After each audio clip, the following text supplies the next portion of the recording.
என்ன பசங்களுக்குன்னா எந்த கவலையில பிரச்சனை இல்லைன்னு நினைக்கிறீங்களா? பசங்களுக்கு என்ன பிரச்சனை இருக்குதுன்னு நினைக்கிறீங்க? பசங்க சிரிச்சு சந்தோஷமா இருக்கிறது மட்டும்தான் எல்லாருக்கும் தெரியுது.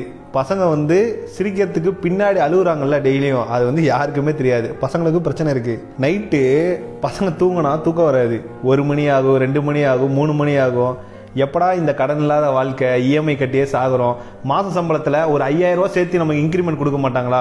சரி, அப்படியே 5000 ரூபா இன்க்ரிமெண்ட் கொடுத்தாலுமே அதுவும் மாச சம்பளம் தானே. எப்போ நம்ம சம்பாரிச்சு செட்டில் ஆக போறோம், அப்பா அம்மா சொந்த வீட்டில் இருக்க போறோம், கவலையே இல்லாமல் என்னைக்கு வாழ போறோம்?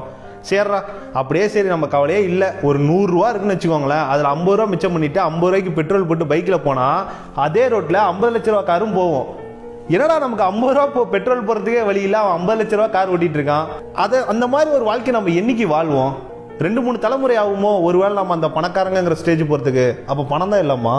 இந்த மாதிரி தோணிட்டே இருக்கு. இந்த மாதிரி நிறைய கவலைகள் இருக்குங்க. உண்மைதானடா?